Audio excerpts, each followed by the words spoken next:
Voi precari siete una risorsa, ma questo non serve a smuovere l'amministrazione comunale? Sì, evidentemente siamo una risorsa e noi lo sappiamo benissimo perché ogni giorno lavoriamo a fronte di mille difficoltà, perché il personale dell'ente ormai è sempre più esiguo e quindi noi abbiamo un sovraccarico di servizi, di responsabilità che non riusciamo veramente a gestire, ma nonostante ciò la difficoltà che ogni giorno cerchiamo di sopperire,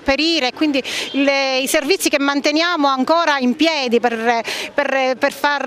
essere d'ausilio alla cittadinanza, questa nostra attenzione, questa nostra sensibilità, questo senso di responsabilità che il precario dopo 25-30 anni ancora porta avanti, non viene registrato positivamente o non viene registrato affatto dall'amministrazione, che continua ad essere assente, insensibile, a non darci le risposte necessarie per vedere la nostra situazione una volta per tutte risolta. Oggi che tra l'altro noi abbiamo la possibilità di risolvere a costo zero. Ecco, possiamo dire che ad Agrigento la festa sta per iniziare, ma non per tutti, come nel caso vostro? Sì, noi siamo, mentre c'è una serie di gruppi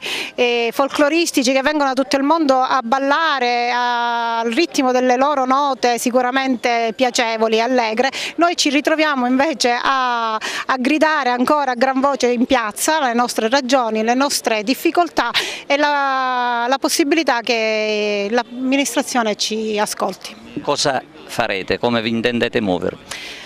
Adesso stiamo facendo un punto della situazione insieme a tutti i precari, siamo 190 ed è giusto che 190 prendiamo coscienza della prossima azione, un'azione sicuramente che non deve essere più soft, perché evidentemente la nostra correttezza non riesce a sortire nessun risultato, non riusciremo sicuramente ad essere più così buoni, ma è giusto che cominciamo ad agire in maniera forte per riuscire a aver riconosciuti i nostri diritti.